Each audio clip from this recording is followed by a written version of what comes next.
So we're in Lougheed House, which now operates as a historic site and museum. It was built in 1891, so it's 125 years old this year. But back during World War II, this house served as an army barracks for the Canadian Women's Army Corps from 1942 to 1946.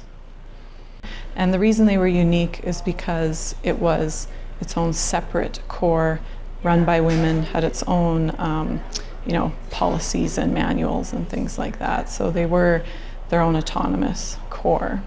I decided to join the Army Corps because I had two brothers that were overseas, and if they could do it, I could do it. And so that's what that, and the fact that there was a beastly rumbly tractor on my dad's farm that every time you went around a field with it, you had to remodel the thing.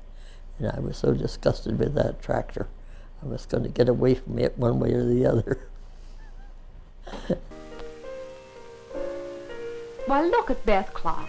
I've known her since we went to high school together. To look at Beth, you'd think she was just another of those famous butterflies. But she joined up with the Canadian Women's Army Corps not long after it was formed.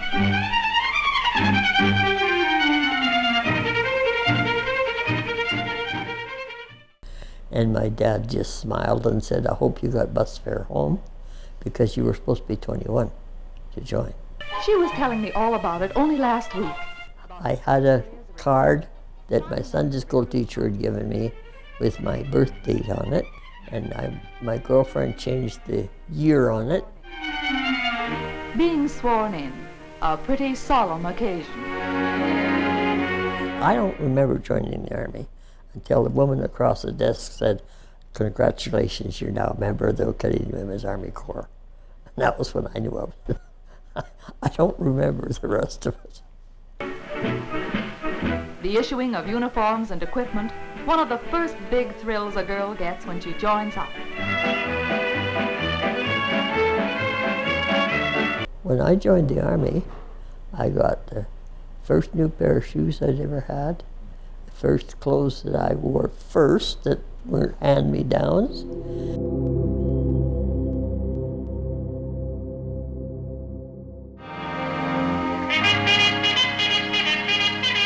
And I got to sleep in a bed all by myself for the first time in my life, even though I was too scared to go to sleep in case I fell out, but because I was in the top bunk. But it was wonderful as far as I was concerned.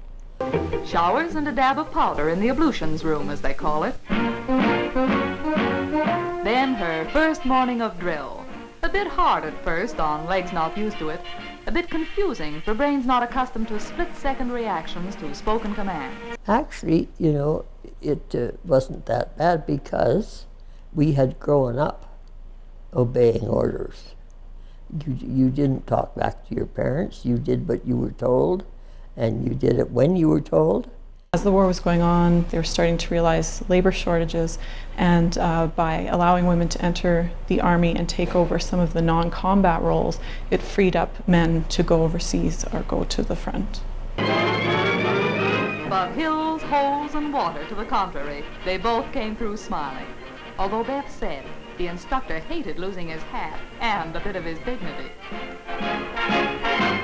When she passed her driver's test, Beth took over a full-time job from a man, releasing him for a more important job, perhaps overseas.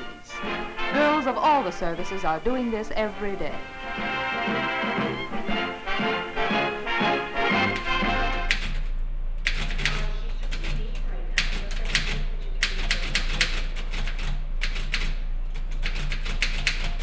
I made 90 cents a day, and that's what our pay was. And so that made just about $30 a month. And out of that $30, I sent $25 home to my mom, and $20 of it went to my sister who was taking her nurse's training, and Mom kept $5 of it. And that I had everything for free. $5 was a whole lot of money for me to spend for a month. The message I remember most was when I got the list of missing in action, and both my brothers were listed on it. A few days after that, I got letters written by nurses for my brothers telling me that they were each in a different hospital, but they were in a hospital. And they both recovered and came home.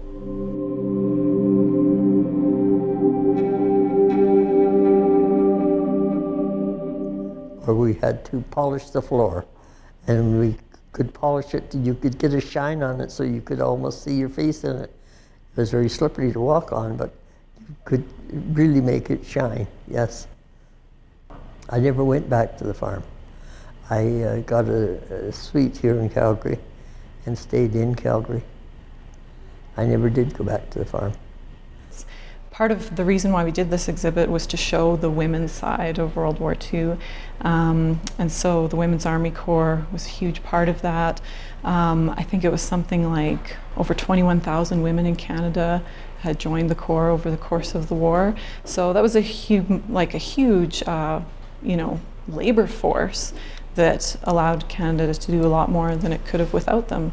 And they did prove themselves to be highly competent and very hard workers, and did amazing jobs. It was the best 4 years of my life. I did so many firsts.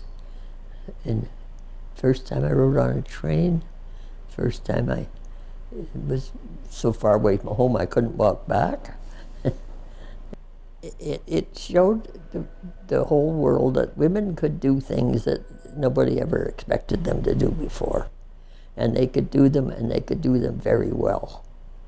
I have a group of friends that have been my friends since 1942, 43, and we used to have reunions every other year. We'd have one here in Calgary one year, and the next year would be in Edmonton.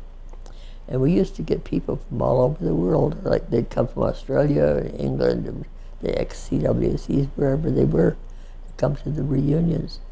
And until it got to the point where they were too old to travel. And, so then we had to drop the reunions. But we still keep in touch by telephone.